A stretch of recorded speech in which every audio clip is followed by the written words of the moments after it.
It says we're live. We're All right. good. Awesome. I'm liking that. Very excited. And thank you again for doing Oh, this. my pleasure.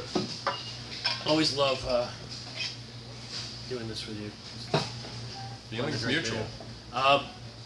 Welcome, guys. It's Whiskey Wednesday. We took last week off. Had to get myself straight. We're a little busy, a little short-handed, but we are back, better than ever. It's a spirits guide with Peter Thomas in tow. Yeah, I am so excited for this. This to me is not only American whiskey. This is whiskey. Yeah, this On is. a global sense, this is really what it is. Disclaimer: if you are one of those Instagram fanboys who wants Blanton's, Weller, Taylor, it's coming. Yes, some of the cool stuff is coming. We're waiting on birthday bourbon. And There's a case under the counter. yeah. Yeah, sure. We got tons Hopefully of some it. Jack Daniel's 10-year. I'm actually hoping to get some of that. The Jack. The Jack 10. Yeah. I don't know how much of that is going to make it up here. I've heard good things about yeah. that. Yeah. But this isn't for that. This is whiskey that goes all the way back to Yeah. the 1300s. Yes, September is National Bourbon Heritage Month, and we love our bourbon. But this really is kind of the American spirit. When we think of people who landed here originally, there was no Instagram, there was no Facebook, there was no Fred Minnick saying this is what you're supposed to drink.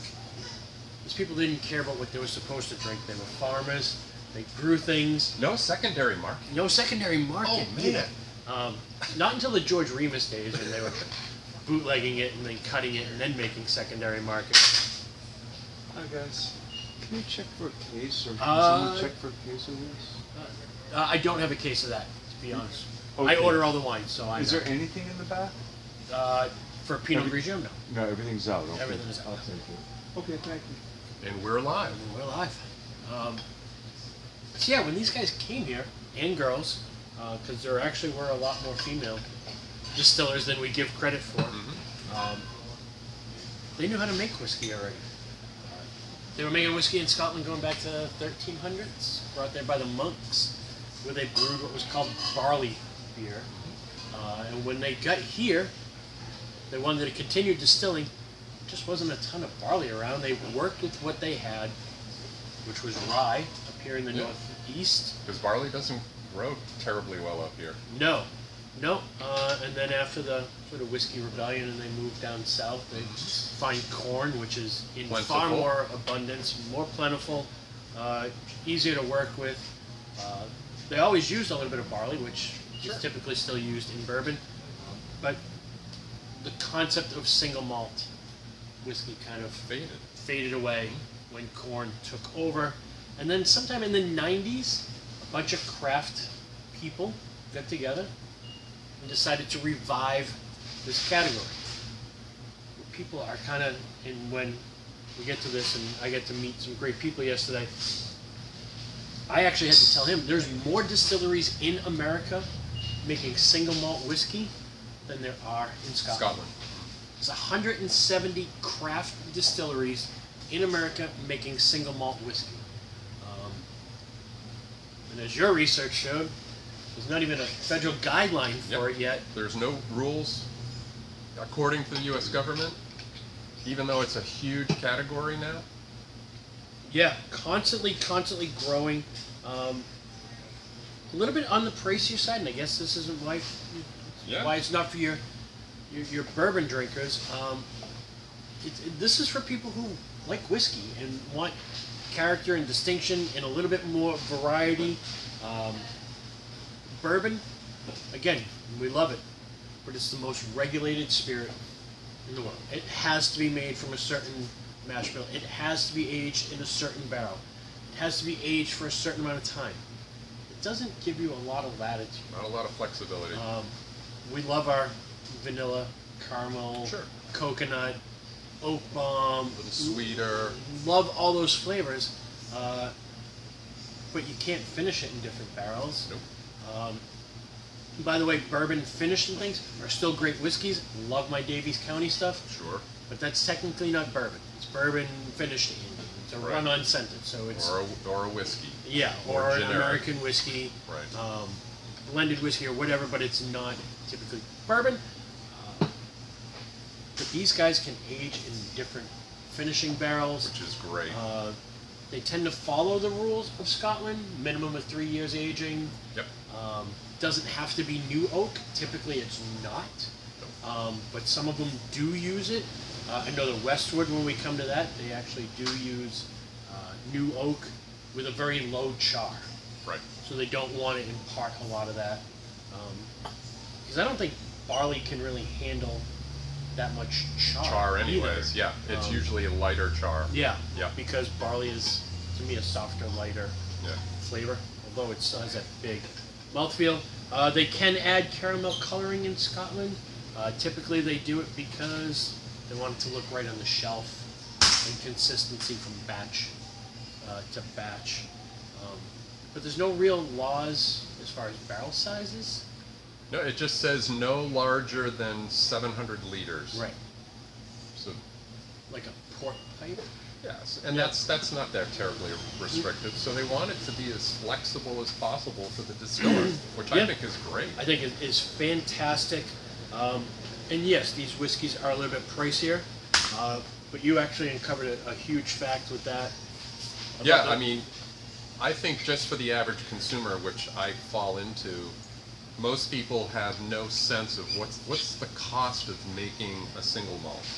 What's the cost of making a bourbon? And my research showed that there's a 5 to 6x premium on the cost of barley. You haven't even started the process versus corn. And never mind that's expensive just as a product, and that's the number one ingredient. Number two, there's corn growing everywhere, even here in the New England area, and it's not all just for making alcohol, it's for other consumption. There's very little 2-row, 3-row barley that's being produced just to make single malt. Yeah. So that makes it even more expensive. So I think if you put that in context, then you're not thinking, wow, why are these guys charging so much? Yep. That's fair. And with the rising price of Scotch. Exactly. Now it might actually level the playing. Yeah. That's a great point. I think so. And I know when we tasted Virginia a couple weeks back, and we did Oh, the Glenmorangie. the Courage Conviction, yeah, unbelievable. That yeah. whole line. The whole lineup is fantastic, and we compared them with Glenmorangie, That's right. and they were just as good. I mean, the sherry finish, And isn't the It is. Glenmorangie you tried, wasn't that a 10-year? a 10-year. And this isn't. Yeah, and the sherry finish of this was Outrageous. So So good. don't get hung up necessarily about age statements no, either. no. And I like even when I've been to Old Forester, and the reason Old Forester doesn't put age statements on their whiskey is their attitude is the whiskey's ready when it's done. Right. It's ready when it's ready. Yeah, so just because it goes 10 years doesn't always mean it's Nope. better. And what we see, especially, my brain is all over the place because there's so much to talk about with these. And I guess we'll just kind of Yeah, we have a hodgepodge it. huge lineup here too. We're talking about Colorado, Texas, Virginia, California, Oregon. When you think of the climates in these places, It's all over. Virginia, I mean, they have days that are 99 and 10 in the same day. So when you talk about seasons, they have seasons in a day where they're going, 60-degree temperature swings. And high humidity swings too, Mhm. based on all of these areas. They differ significantly. When you go to Texas, obviously, Dry as hell. and hot. Yeah. Portland, Oregon, where these guys are made, I've been there. There's a desert there. Oh yeah, high desert. Exactly. There's a desert just north of Portland, and in Portland it rains every day. Right. So the kind of temperature you're getting, And not that far away. Either. right? Yep. Obviously, California, you're getting a lot of heat. So you're getting whiskeys in America that are like Scotch whiskeys. The difference Exactly. between a Highland and a Lowland and a Speyside and an yeah. Islay. So you're getting geographically specific I think right now, what's the name of their association? American Single Malt. Yeah, the American Single Malt Whiskey Commission has submitted the language we were talking about for definition, and they're expecting to hear or anticipating approval by the U.S. government in November, which literally is right around the corner. So as Rich pointed out when he was doing his Japanese review a while ago, everyone's kind of following suit that didn't really have definitions. And now Japan has recently done that last year, at the beginning of this year. So I think this is a kind of a best practice. I think it's a great idea. Yeah, it's my sort of wondering, sort of the foresight is, once they get those regulations in, do they start to break the country up into AVAs, Exactly. or AOCs, Yep. where the Pacific Northwest has a specific climate, or will we start to see California single malt or Yeah. West Coast single malt? Just like wine Yep. AVAs. Same idea. And why wouldn't they? I think it's smart. Yeah. Sub categories, sub AVAs even. Yep. And another thing to think about with barley is think of what barley really gets used for. I mean, we use it as a food product, but how much beer Yeah. does this country consume that just is gobbling up all those, all that beer barley, which we're going to come back around to. When you're talking about Even- finishing, I assume. Even finishing and in the way that these whiskeys are made, and, Sure. and yeah, there's definitely some finishing there. We got flavors all over the place. we're We gonna should jump probably in? get into drinking some. Where do you want to start? I'm gonna go. Let's go westward. Yeah, I was gonna say that's where I would start there. That's kind of your maybe a baseline if you want to stick with a baseline. I'm gonna do a little shout out. I got to meet Damien yesterday. Thank you for being here. From Westwood, who was nice enough to leave me those little So pour off sample bottles. nice. So this is Westwood. Much like most of our other videos, there's going to be a blog that will go up on our website as well to accompany this video. We'll have some products and some links to our online store so you can make purchases of these. I have been to Westwood. Westwood is in Portland, Oregon. All their distilleries are in like a 10 block sort of area. So they have like their own little distillery trail that you can go. And I've been Their to- own bourbon trail. Yeah, their own bourbon trail, but with all kinds of weird, cool, quirky, very Portland Welcome spirits. to Portland. Yeah. God, I love it out there. It is the greatest place. I have some notes. Just want to make sure I have all my info correct. So when I did the tour out there, and we went through and they were fermenting this, and I had my face in there, and I said, wow, that smells like a Saison. Those of you who don't know, sort of a French farmhouse style beer. There's a lot of like peppercorns, crisp. It's got like a floral kind of spice to it. So the reason being is they're actually using pale 2-row, which is a typical barley for beer. They're using brewer's yeast yeah. in the fermentation process. I read that. So when I pointed out that it smelled like a Saison, typically they realize, like, I'm not the typical tourist going through that I knew what I was talking about. Yeah. And the guy basically said, that's what we make. Yeah. We make a Saison as our brewer's beer. As a base, yeah. And then they're distilling from there. So it makes sense when you brought up that Krogstad was originally a brewer. It makes sense that they would make whiskey. Sure. By the way, at House Spirits, that's where they developed Aviation Gin, which typically a new whiskey distillery will sell a vodka or a gin as something you can make money on right Keep away the lights on. while your product is aging. Yep. They also make an incredible aquavit, which we haven't been able to get for a while. And I have some other cool spirits at home. I have a coffee liqueur that Yeah, you mentioned that earlier. is That was fantastic. killer. Yeah. And great people there. So, to me, and I had Corey kind of taste this earlier, it kind of smells a little like beer. Yeah. Yeah, you're going to hear a recurring theme of malt, beer, and that malt expression. Yeah, and again, I think you get so wrapped up in that big, bold, dark caramel, vanilla, bourbon flavor, you forget how just subtle, elegant these single malt whiskeys can be.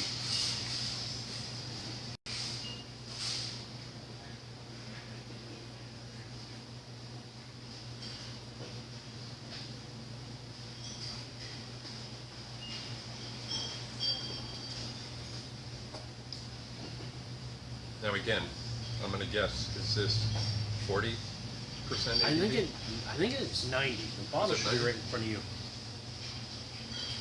Yeah, it's one of these things. So these are the newly designed bottles, by the way. They're supposed to be like Mount Hood. Ah, okay. So, got I don't know if this was a little bit more expensive. The price actually came down in this. So this is 90 proof. Okay, yeah. So it's not bashful. I Not mean, at all, but it's and most of your scotches tend to be maybe 86, 80. Yeah. so yeah. This you're not getting the alcohol burn at all. But it's tasting above its proof point. I mean, it's really for anyone that is like a high proof whiskey guy.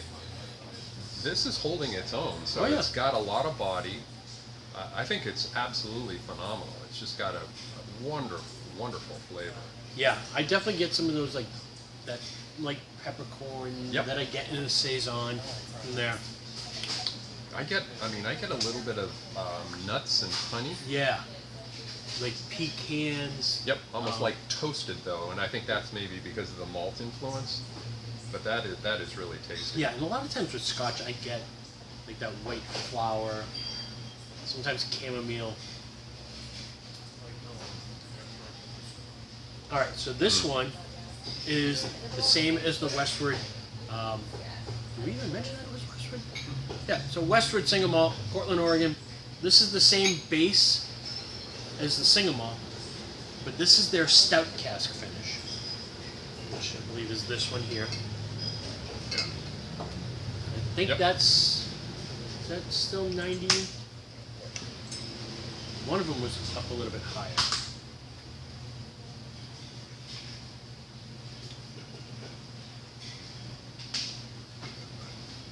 It's got to be there somewhere. So this 92. Yeah. So even a little bit higher in proof.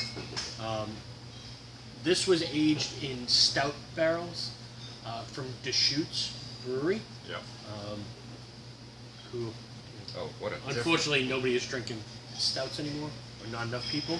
But there was a time when we would have, the way people go nuts for Heady Topper, we would have gone nuts for some Deschutes stouts. And so, yeah, they have a nice little barrel exchange program that they, which is fairly common. age their whiskey, give it to them, they'll And they age a trade it beer, back? and then they give it back, and they finish it.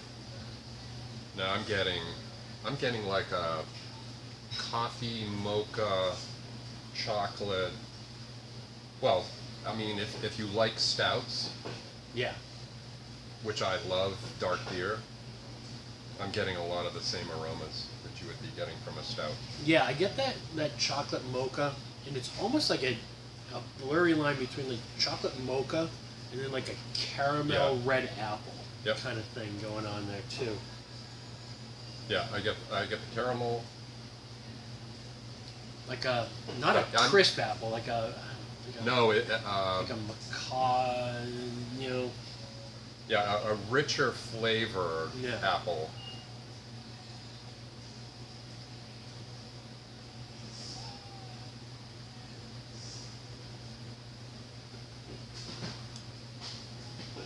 Wow.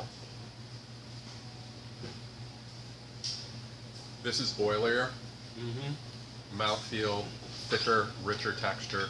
Again, maybe that's stout influence. Again, I'm getting maybe a little less of the chocolate. I'm almost getting like a nut. I don't know. like a pecan Yeah, pie, pecan. Yeah. like pie filling pecan. Yes. Yeah. Yeah, Yeah, because that's what I'm thinking. And again, they're not cheap, but they're not ridiculously expensive. They're worth the investment. They're a little bit more they're over the $50 range, most of them. But as we get into the holidays, Would this not go great for Thanksgiving? Dinner, dinner? like after dinner, like Oh my goodness. I just think of that with any sort of chocolate dessert. I would drink that alongside my coffee. Like, Oh yeah, absolutely. I'm even wondering, would it make sense or would it be intrusive to pour like a porter or a stout and try this have like a sidecar. Sidecar. Yeah. Yeah. Abs- Oh, absolutely. That would be so interesting to try that. Yeah, that's pretty special to me. Mm. I'm going to use a clean glass for this one because I feel oftentimes Oh, the Pinot? we're on the same level. Yeah. Um, I was looking forward to this one. and again, I love all my bourbon customers. But part of the reason we became friends is we drink more than just bourbon. We drink wine and we drink other Other spirits. spirits. So this really kind of combines a lot of our Sure does. joys in the spirits for the world. So this is their Pinot Noir cask. You pulled up the name of the winery. Suzors, which is the winery where they're using their used Pinot Noir French oak barrels. French oak. French oak. Not American. French oak. And if you know anything about wine, the cost of a French oak barrel is like ridiculously more expensive than American oak. Yeah, not only for the oak, but then you've got to have it shipped over here. Hopefully that it's intact. But the flavor it imparts, oh, Yeah, to me, it's a lot more subtle than American very oak. delicate. Yeah. You're not getting the big vanilla and the tannins that you typically get from American oak. Yeah, the grains are much finer. It is. It's a subtler. It's not in your face oak, but I'm getting the Pinot influence immediately. Absolutely. And I wanted to mention, like I said, these guys they use new barrels on the base malt. They do a number 2 char, so keeping it really, really light. Yeah, on purpose. Mostly, I would assume to just maybe seal the barrel up and give a subtle influence. Now, you know what I'm getting on this? Sandalwood. Yeah. A little Yeah. sandalwood. I'm getting some of that spice. I'm getting, again, some toasted nuts that's layering on top of that fruit from the Pinot. This, to me, I got so much like chocolate covered cherry. Yeah. Cordial. It made me want to go try the Pinot Noir Oh, without a doubt. to see, To see what that tastes like. but the viscosity from the wine. Yeah. Like I wonder how much was left in the barrel. Yeah, this Would they- almost, I don't know if the sensory of oiliness comes through, but this is rich. This has a rich nose to it, to me.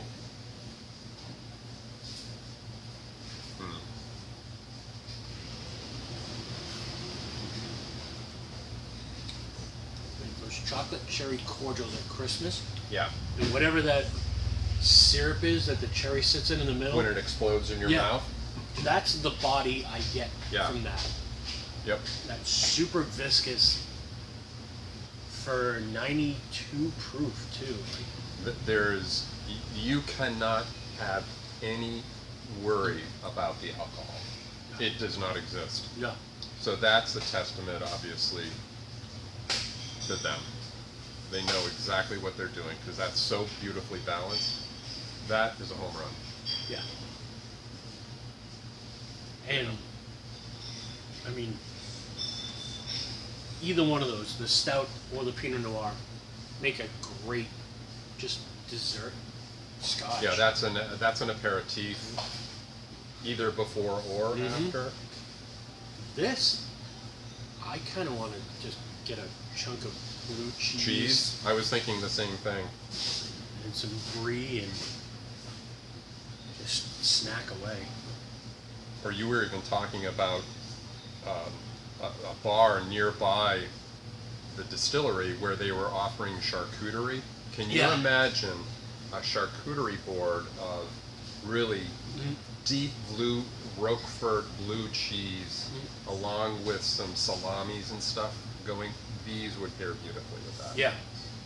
And I'm not getting Fantastic. paid on any of this. If you happen to make it out to Portland and you go there, literally right across the street is Olympia Provisions. Olympia Provisions is huge in Oregon. Like if you go to the airport, you can buy like the meat sticks and salamis. They'll actually ship too. Is that right? Oh, Yeah. so there you go. There's an option right there. So yeah, that's the Westward lineup. Those are all hitters. Every one of I these. love it. I love the new packaging, the homage to Mount Hood and their other mountain ranges, because Portland is either mountains or flat. There's not a lot of hills in between. Yeah, the packaging is beautiful. As Rich always says. It's heavy does it, too. Yeah, does it start a conversation? Absolutely. I think so. Yeah, it's elegant. It's a heavy bottle. It's kind of chiseled.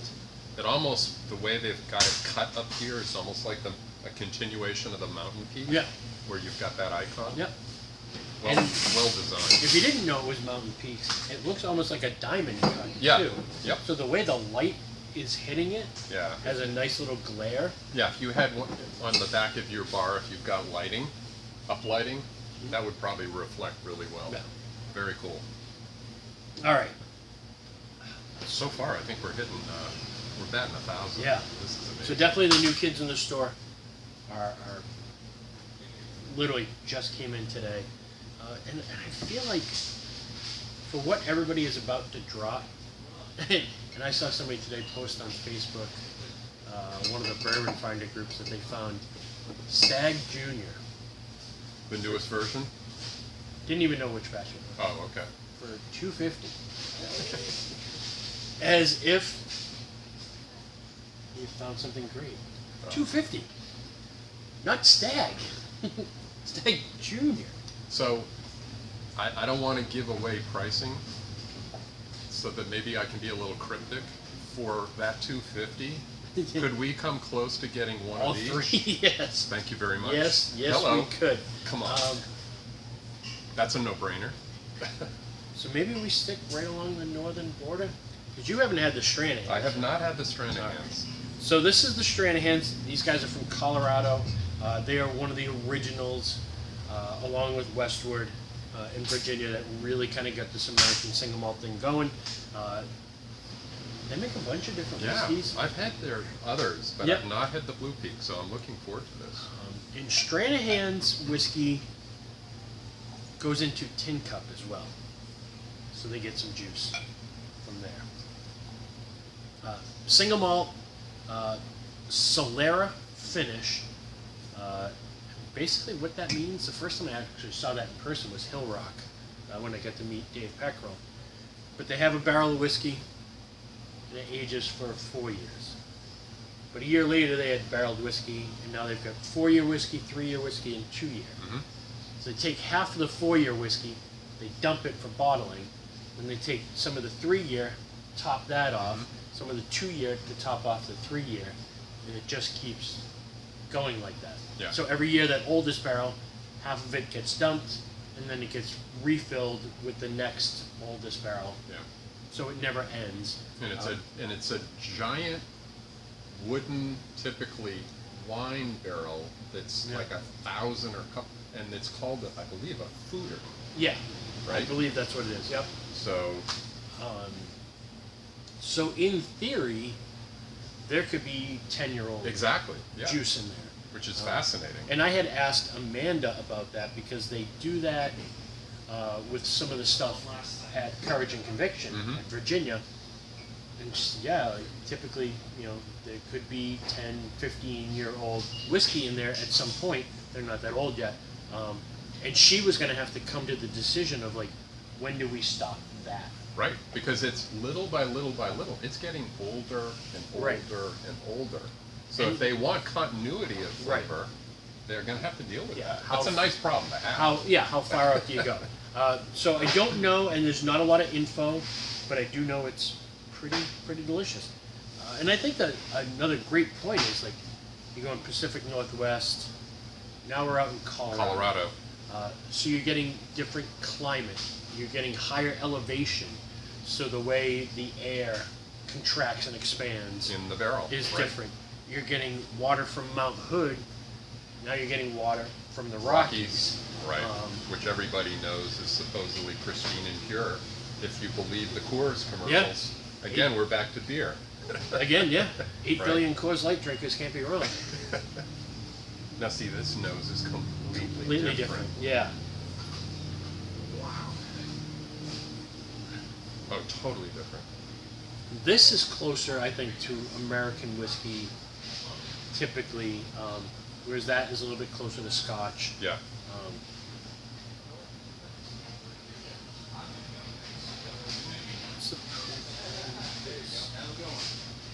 small batch. Yeah. So there it is. Inspired by the Spanish bodega, set in oak vats called fooders, never emptied.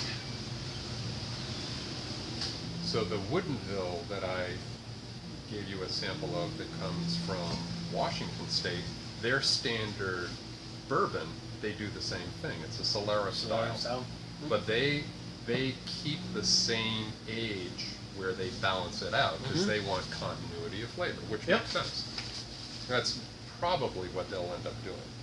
So again, for all you age statement kind of freaks out there, you can only put an age statement on based on what the youngest whiskey is Correct. in the blend. And so the youngest whiskey may be only a year, but the oldest whiskey may be 10 years. And the new proposed standard identity by the American Single Malt Whiskey Commission, I don't believe requires, as a matter of fact, I don't think it does at all. No age statement required, Right. which I think is good because, again, I think they're trying to mirror what Scotland does, Yeah, and which I don't have a problem with that. there's some great books that I've read that kind of blow the lid off of some of this stuff. You know, bourbon being America's true spirit. Maybe, but that law didn't go into effect until 1964. And that was mostly based on trade and finance, because basically during the war, one guy thought all the distilleries were going to be shut down, and he made a boatload of whiskey. Yeah. And then they didn't shut down the distilleries for the war like they had in World War One. Right. And he had all this whiskey Well, what's he going to do and with no it? market for it, and you could have made bourbon all over Anywhere, the world. sure.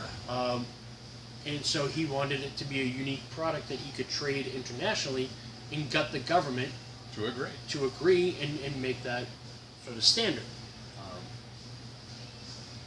But corn wasn't a native product to Not America at all. until the Native American people brought it up from Mexico, and we started out making rye.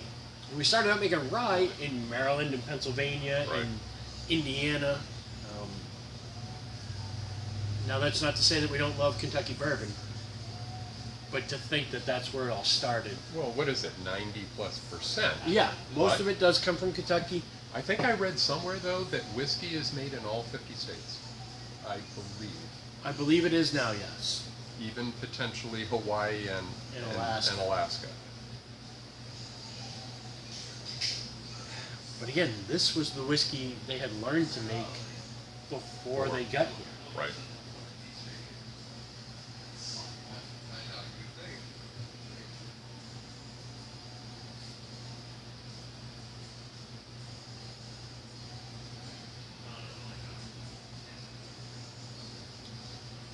Sweet, Yeah, this cereally. is a little bit more cereal, a little bit more to my familiarity with this particular category. I do get a little bit of citrus, but yeah, that cereal grain. I think this is a Absolutely good transition delicious. into the category, Oh, because great it does point. have some of that body Yeah, of like a bourbon. excellent point. For somebody who's never had any of these, or not even a single malt, that's primarily a bourbon or a rye drinker, this is a perfect gateway. Yeah. That's a great point. That's a great point. That's And again, when you factor in, like, is it good? Yeah, it's really oh good. yeah. Is it worth the money when you factor in the price of barley, comparatively speaking to other whiskeys of that caliber? It's absolutely worth the price. That's a pretty cool bottle. I kind of like the flat back. Mhm. gives it some character. The blue is pretty sharp. Yeah, that's an easy sipper. Again, 86. yeah, 86 again. It's got plenty of body and richness. It is kind of medium. It's a medium viscosity. It really coats the palate. Yeah, that of all the ones we've tasted so far, Rich, this one would be a nice transition from somebody that's more comfortable on the bourbon side. Let's see if that can finish that. Yeah, up. I would like to keep this on the side. And let it kind of breathe. Yes, have you sir. had the Balcones? No, I have not. All right. Yeah. So as we talk about this, oh, we still got clean glasses. All right. This one, this is used. All right. You want to go Yeah, to we're a gonna fresh? switch 'em up. Okay. You got a dishwasher. Okay, we're good. To give some further legitimacy to this American single malt category, this hit the top 20 last year. I believe it hit the top 10 of Whiskey Advocate's Whiskey Advocate? top 20 of the year. And Balcones is a fascinating story if you kind of get into it. This one, so here's some facts on the Stranahans before we move on. It's built around a small batch single malt whiskey, aged for 4 years in 53-gallon New American oaks with a number 3 char. Yeah. So that explains a little bit more depth of color. Yeah. 4 years. So 4 years in a number 3 char new barrel is going to give you some of those bourbon Notes. flavors. Yep. So that's kind of how we ended up there. Balcones, another relatively new distillery, Yes, I sir. think, Yep. 10 years. They do some really cool stuff. Their bourbons, they do a lot of pot still. Yes. That's what I read too. So that Texas pot still with the red label bourbon, which to me tastes like Cracker Jack flavored whiskey. It's just caramel and yeah, it's a nuts. caramel bomb, in my opinion. And then the Baby Blue, which is their corn whiskey, which is pot stilled, is pretty fantastic as well. So that's 3 years. This is 3 years. It's a blend, at least for the moment, of whiskey from Scotland That's what I read. Yeah. and single malt, 100% barley from Texas, aged in both new and used barrels. Probably their own, I would Yeah. say, bourbon barrels. They do make a rye, but I can't imagine that they're using rye in it. Yep. Totally different nose again. And something about Texas whiskeys, especially Balcones, that there's just like a nut right through the middle, like peanut. Yep. Definitely the sweet corn. Yep. I'm getting that. Yeah, I'm getting the kind of a light oak though, but the oak is not overbearing at all. I mean, 3 years. 3 years, some of it in used oak, Yeah. some of it in new oak, So and that's some of it from Scotland. that's going to be very much in check then. So you've got a lot A lot of A lot of a lot of layers. variation. Yeah. That's what they were obviously going for. And again, you're talking 3 of the same style of whiskey that are all different. Yeah, every one of these is just a variation.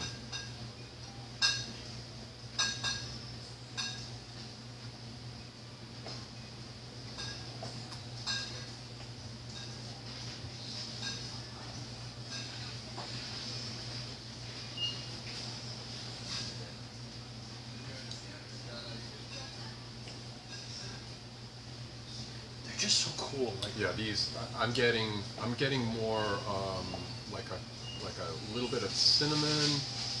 I mean, bring up the spice rack. A little bit of clove, cinnamon, allspice, a little bit of black pepper, but very light. yeah, This is super. I'm getting a little tiny bit of stone fruit. This is And what I love, like, I get it. You love bourbon. You like those big vanilla bombs.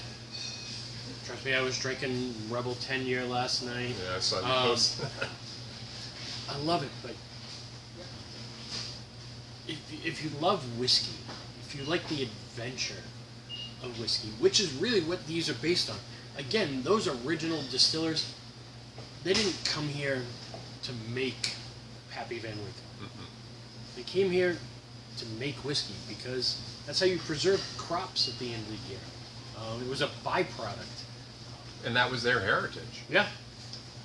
That's what they knew what to do and how to do it. And I've always told Rich when I first met him, he always said, well, what do you like? And I said, I'm always trying to try new things, expand your palate. This does this in spades. And to be able to have all these available where a few years ago, I don't think you could get many of these in the Massachusetts marketplace. No, you couldn't. And I think if you shop around in Central Mass, Good luck. maybe Good luck. my friend out in Westboro might have some of these, but there aren't a lot of stores that are. Not a lot of these. I haven't seen these showing up. This is really hard. Yeah, that's almost almost allocated. Yeah, I would agree with you. That one's crazy. So I kind of want to see if I have any. If I have any soda water around, we can make some highballs when we finish up.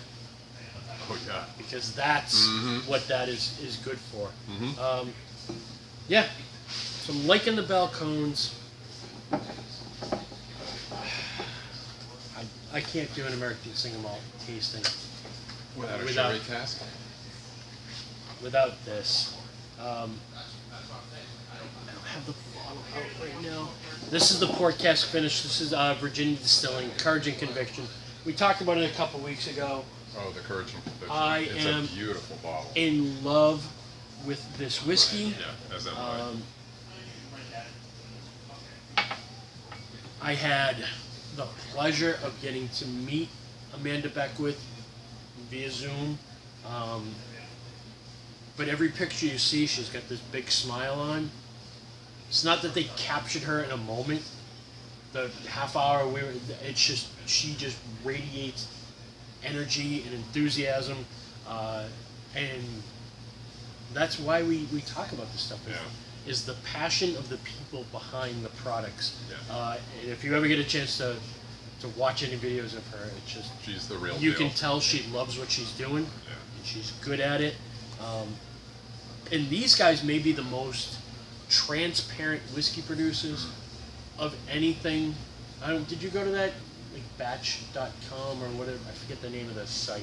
I have it in the blog post where you can go to a website and it will give you every detail spec of not only when it went in the barrel, like what it was distilled to, the percentage that's aged in which cask, the yeast strain, the yeast strain, how much they put into the barrel, how much they got out of the barrel, pH level, just is it a copper pot still? On and every possible detail. And so this is their base whiskey, Courage and Conviction, which again is a fascinating story, and I don't need to rehash it because we did the video a couple weeks ago. But this is aged in Fino sherry barrels, Oloroso sherry barrels, and Dom PX barrels. And then those three barrels are then blended together. Yeah. And this. And that's a laborious process. You're talking the price of malt, the price of securing those Precisely. sherry barrels, the price of securing Dom PX barrels, which is probably the most expensive sherry on the shelf. And these are all coming from Spain, guys. So So then you've got to get them shipped over. here. And they're not just probably picking any sherry barrels. No. Let's see if I have.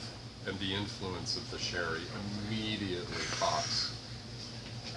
If you've never had sherry before, That's a whole nother. Yeah. That's a whole nother video.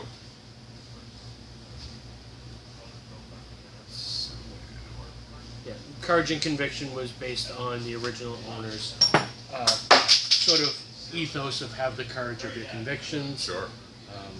Go with your gut. Trust it. Yep.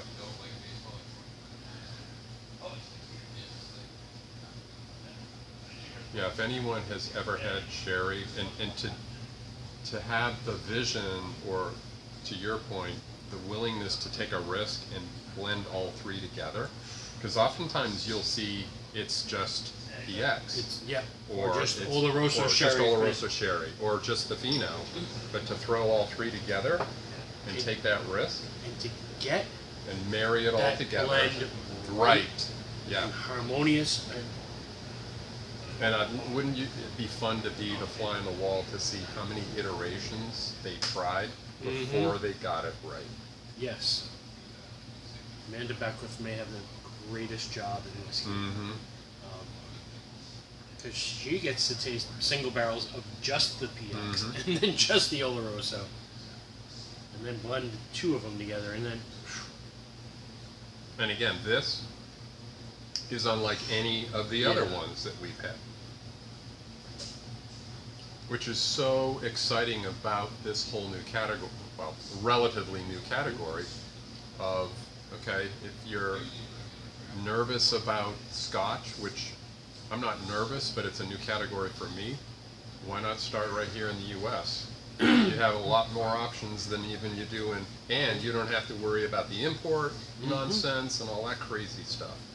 And I think, I brought it up when we did Virginia a few weeks back, but I think when people hear single malt, they think Scotch. Yeah, absolutely. And the first thing they think when they think Scotch is peat. And they think smoke. Great point. You know, and I that did too. scares a lot of people off. Sure. You know? And I have a lot of customers who come in and, I don't like Scotch, it tastes like a campfire. Well, not all of them do.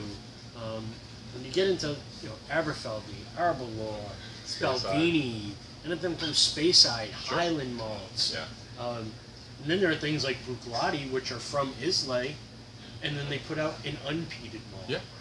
So they don't all taste like smoke. Single malt seems to be the world style. Right. Because like we said, you know, Japanese whiskeys have adopted a lot of the Scotch rules. We're starting to see a lot more Irish single malts. That's true. Yeah. Indian, from the country of India, single malts.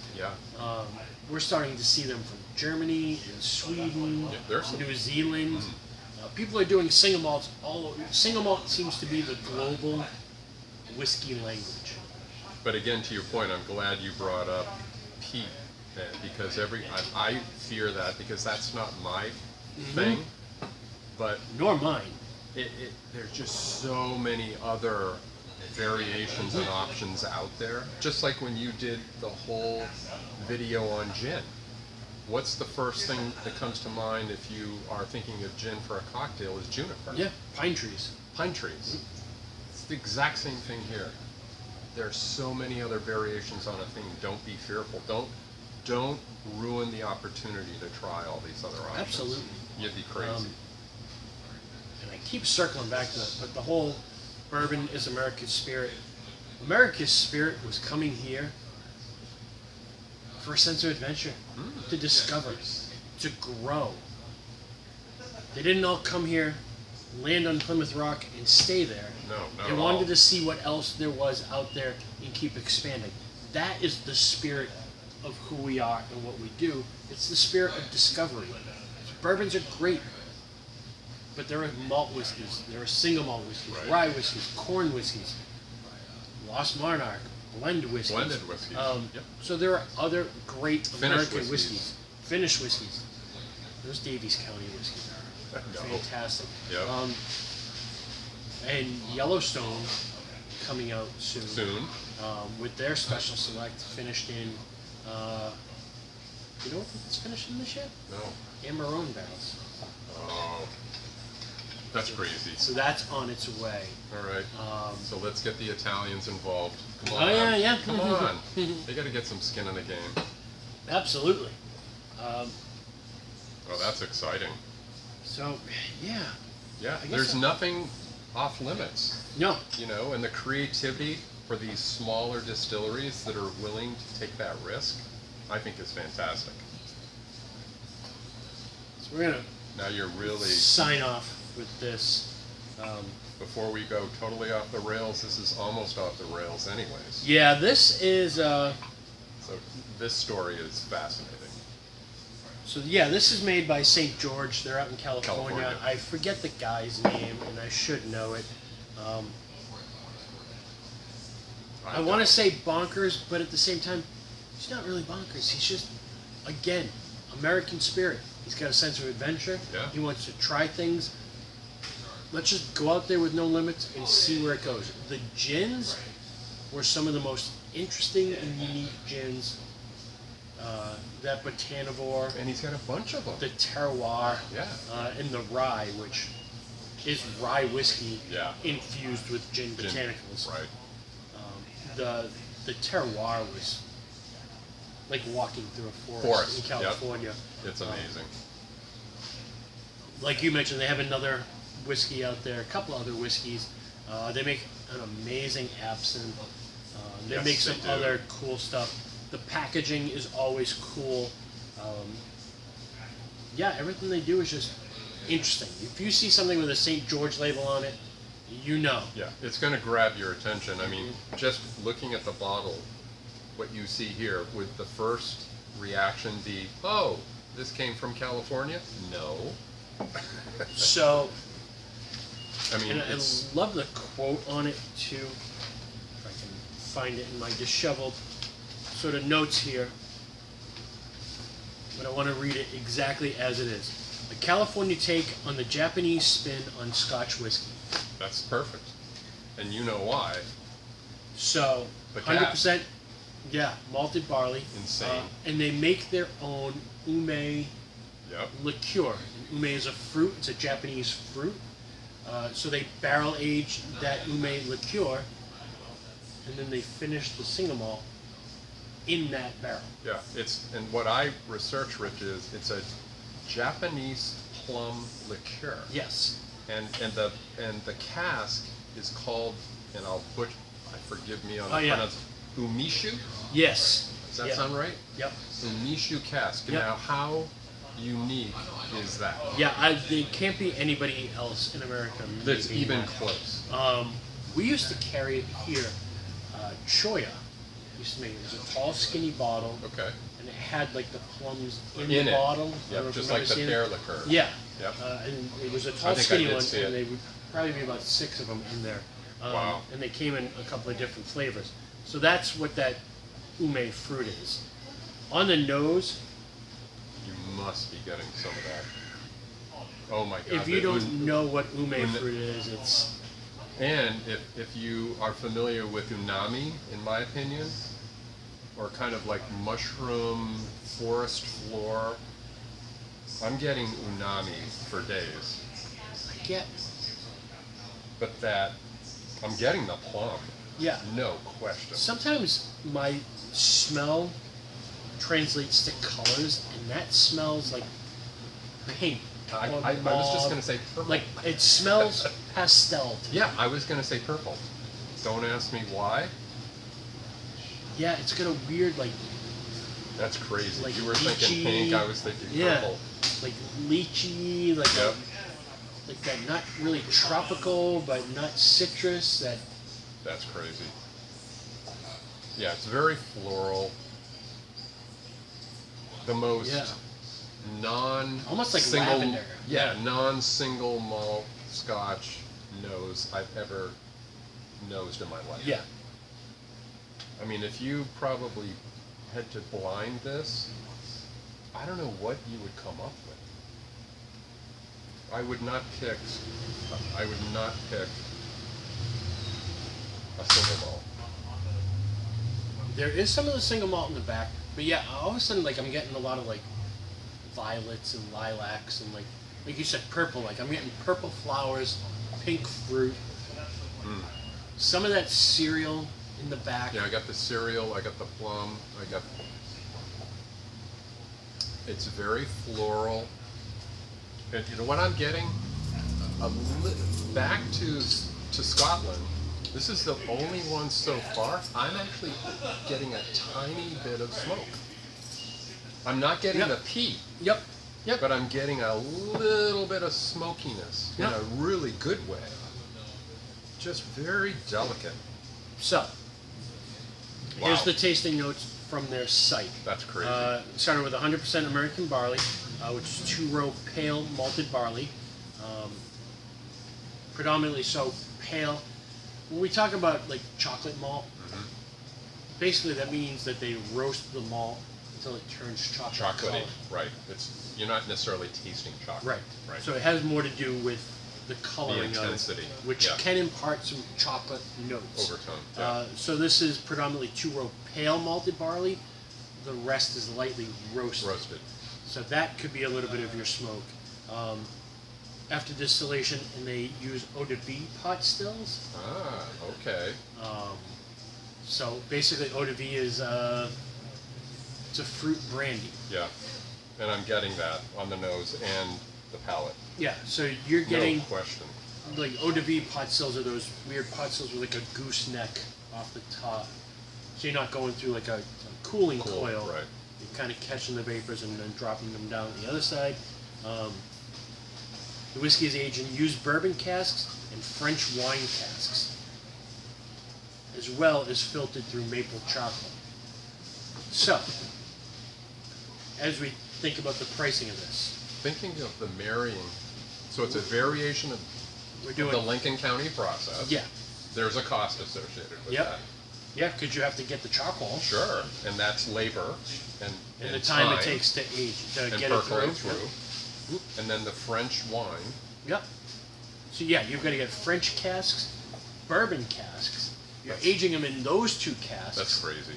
Then you're blending them, filtering them through maple charcoal. But then you're not done, because then you're taking that filtered product and putting it in the ume barrels. Yeah, those to finish that Umishu off. cask, which is more expensive. Yeah. What So what the is that fact that- guy? What is that guy's thinking? What is his thought process?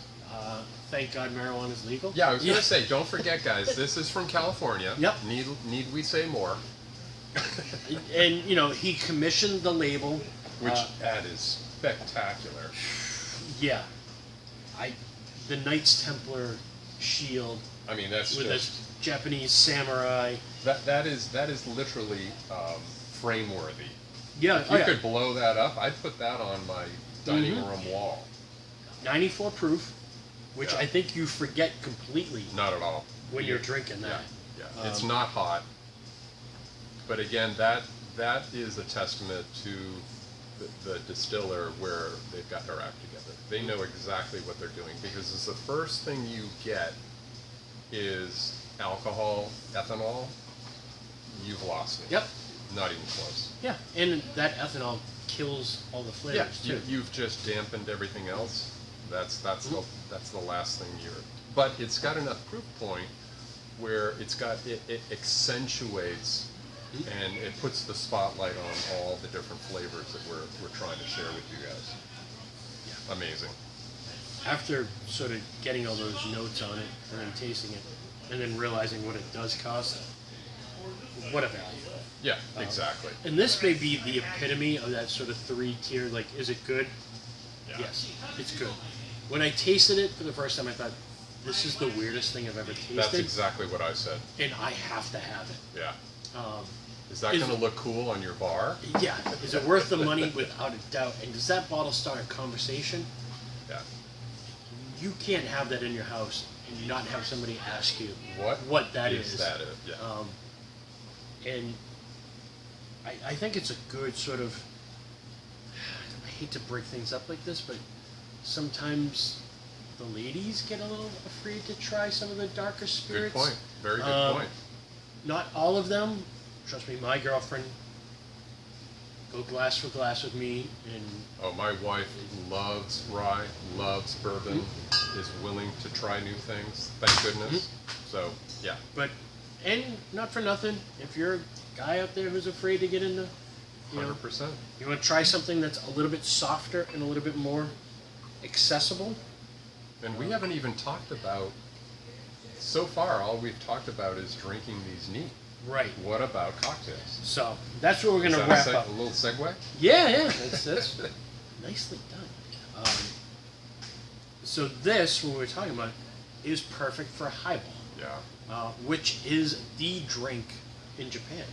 100%. They drink a lot of Scotch and soda, Japanese whiskey and soda, obviously, Yeah. which is why we don't see a lot of Japanese whiskey here, because the Japanese love their whiskey. They consume it. They drink a lot of it. They do. And they drink a lot of it in highball form.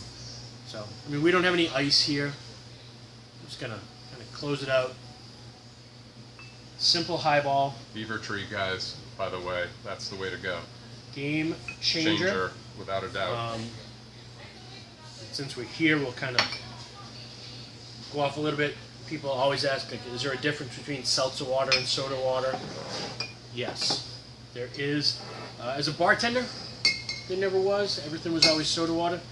But soda water is sodium bicarbonate. Yeah. So basically, they put baking soda in the water, and that's what generates the bubbles. So you might get a hint of salinity Right, because of, with club soda as opposed to seltzer. right. So that's where the word soda in soda water comes from, baking soda. But that little hint of salinity also makes it great in cocktails. Sure, it's a flavor enhancer. So, and if you're going to make cocktails, their motto is if 75% of your drink is the mixer, might as well have the best Yeah, mixers. do the best with the best. Cheers.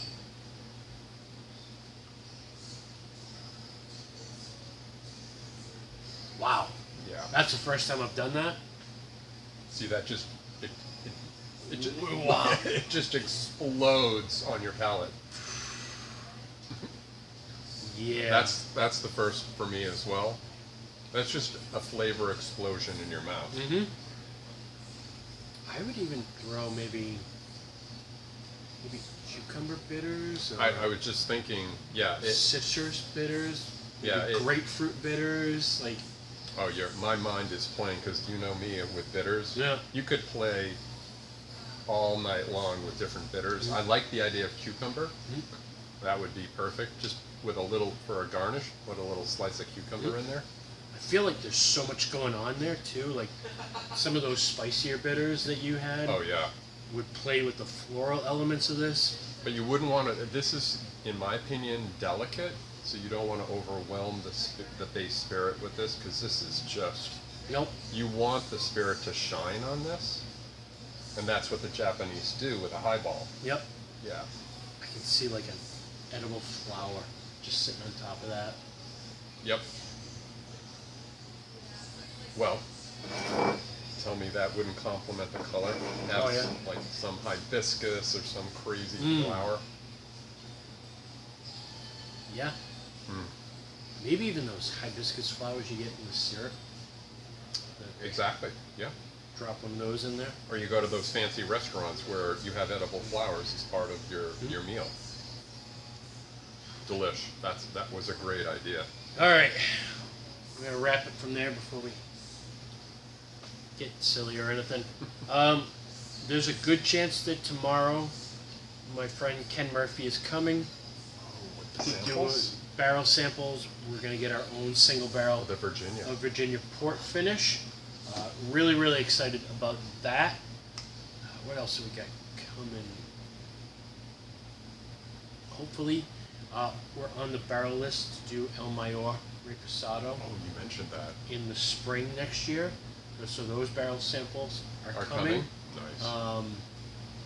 We're on the list to go down to Lux Row and do 2 more barrels in Lux Row next year. So I'll be going down for that. We're waiting on our barrel samples of Eagle Rare to come in so we can do that pick. And weren't you going to be doing something soon with Redwood? Or am I missing? So Redwood is coming in soon with the Bottled in Bonds. Bottled in Bonds, right. Which I've heard fantastic news is. They are mind blowing.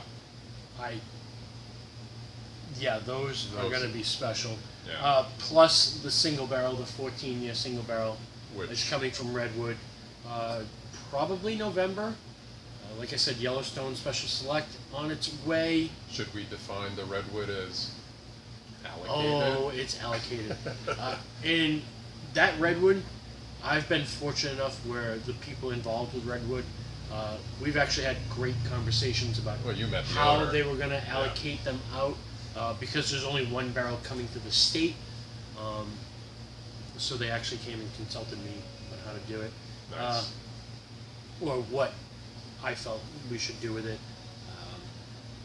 And it's funny because there are some other retailers who want access to that.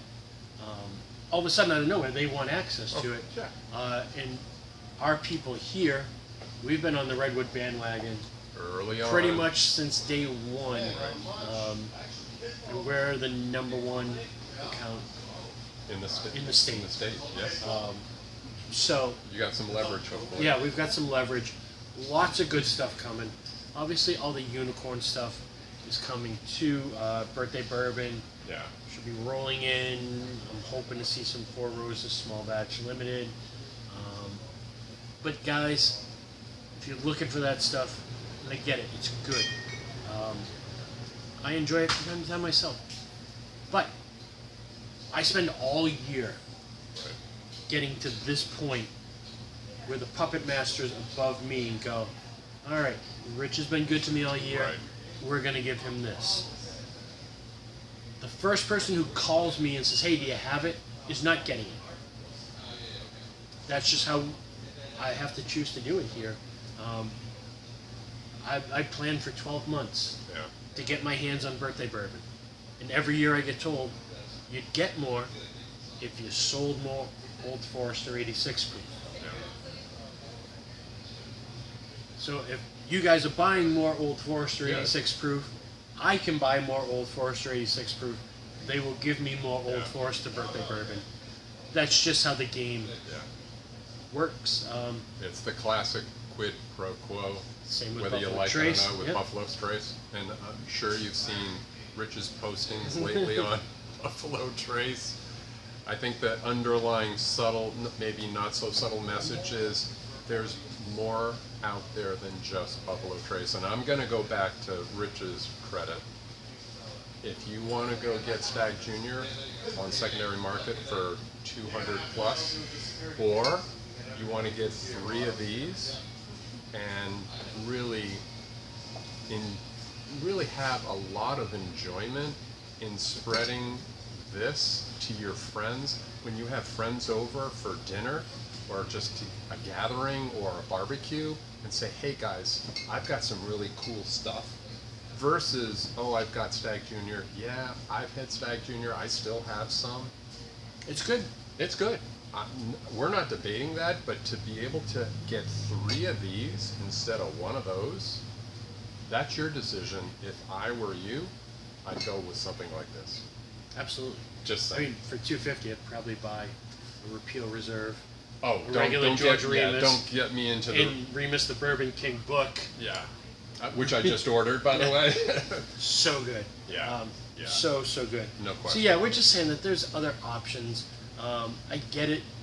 I feel like every whiskey drinker has to go through that Oh, yeah, progression of I've tasted this, but just understand when you're done chasing. And again, I don't want to harp on this too much or run too long, but like, I think people forget, why did we love Weller?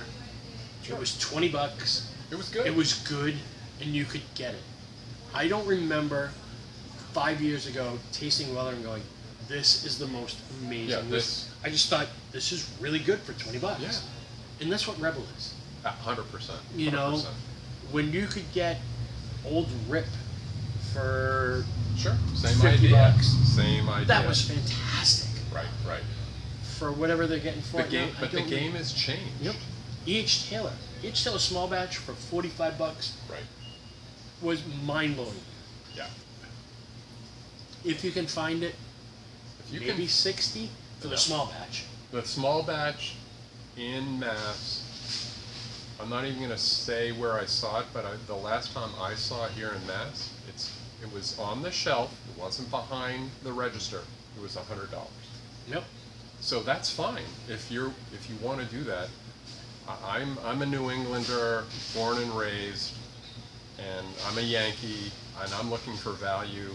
And I've told Rich forever. And I want to expand my palate.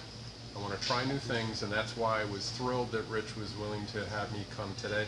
You gotta try new stuff. Yeah. If all of a sudden you realize, why would I go get X when I can get something like this?